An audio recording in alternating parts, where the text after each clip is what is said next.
একবার ভাবুন তো, সকালে অফিসে গেলেন আর দেখলেন আপনার চেয়ারে বসে আছে একদম আপনারই মতো দেখতে, হাসছে, কথা বলছে, কিন্তু সে তো মানুষ নয়, একটা রোবট।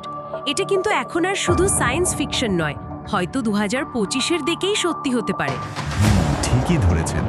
ব্যাপারটা আর শুধু যন্ত্রের নয়, এখন রোবটগুলো কৃত্রিম বুদ্ধিমত্তা মানে এআই আর মেশিন লার্নিং দিয়ে শিখছে, পরিবেশ বুঝছে, মানুষের মতো আচরণ করছে।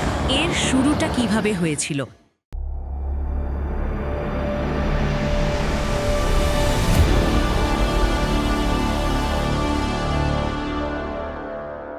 রোবট শব্দটা আসলে চেক শব্দ রোবোটা থেকে এসেছে। এর মানে হলো বাধ্যতামূলক শ্রম বা কাজ।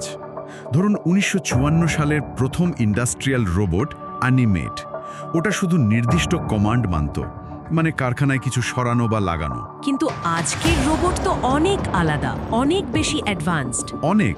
আজকের রোবট এআই সেন্সর ব্যবহার করে ভুল থেকে শেখে, সিদ্ধান্ত নেয়। এখানেই তো আজকের আলোচনাটা জমবে। এই রোবোটিক বিপ্লব এখন ঠিক কোথায় দাঁড়িয়ে আছে সেটাই দেখব আমরা। অপটিমাসের কথা শুনেছি। হ্যাঁ, অপটিমাস মানুষের মতো হাঁটা চলা, জিনিসপত্র নেওয়া, ব্যালেন্স রাখা এসবে খুবই দক্ষ। আবার দেখুন বস্টন ডাইনামিক্সের অ্যাটলাস, ওটা তো দৌড়ায়, লাফায়, এমনকি ব্যাকফ্লিপও মারে। ব্যাকফ্লিপ? সিরিয়াসলি, এটা কিভাবে সম্ভব হচ্ছে? সম্ভব হচ্ছে উন্নত এআই, নিউরাল নেটওয়ার্ক আর লাইডারের মতো সেন্সর দিয়ে। ওরা চারপাশটা এত নিখুঁতভাবে বুঝতে পারে আর সঙ্গে সঙ্গে শরীরকে নিয়ন্ত্রণ করতে পারে। প্রতিনিয়ত শিখছে ওরা।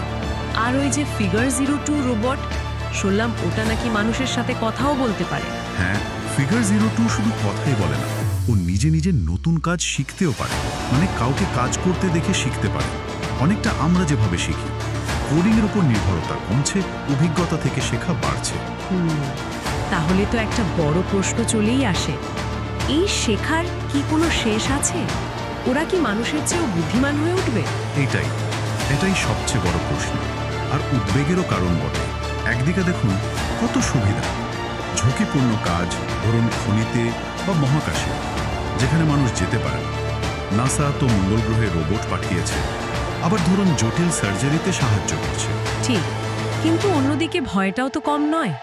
চাকরি হারানোর ভয়, কিংবা যদি রোবট নিয়ন্ত্রণের বাইরে চলে যায়। ঠিক, বিশেষ করে যদি ওরা নিজের মতো করে ভাবতে শুরু করে, যদি মনে করে ওরা মানুষের চেয়ে শক্তিশালী। এটা বিজ্ঞানীদের একটা মস্ত বড় দুশ্চিন্তা। তাহলে তো নিয়ম কানুন নৈতিকতার প্রশ্নটা খুব জরুরি হয়ে পড়ছে। একদম।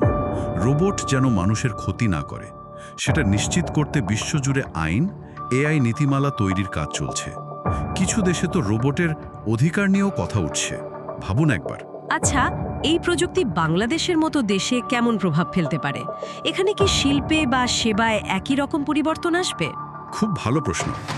দেখুন, প্রযুক্তি তো সব দেশে একইভাবে পৌঁছায় না বা একই প্রভাব ফেলে না। হয়তো ম্যানুফ্যাকচারিং বা কাস্টমার সার্ভিসে নতুন সুযোগ আসবে, কিন্তু কর্মসংস্থান বা অবকাঠামোর চ্যালেঞ্জগুলো তো থাকবে। আমাদের প্রস্তুত থাকতে হবে। তাহলে আগামী 5-7 বছরে, ধরুন 2025 থেকে 2030, আমরা কি আশা করতে পারি? অফিসে, বাড়িতে রোবট কি খুব কমন হয়ে যাবে? সম্ভাবনা খুবই বেশি।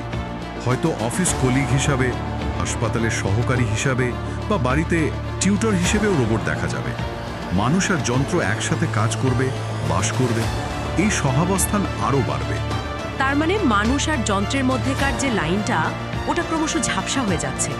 এমনও তো হতে পারে পাশে দাঁড়িয়ে থাকা কেউ মানুষ না রোবট, চট করে বুঝতেই পারলাম না। ঠিক তাই। এই পরিবর্তনটা একদিকে যেমন সুযোগ আনছে, অন্যদিকে কিছু মৌলিক প্রশ্নও তুলে ধরছে।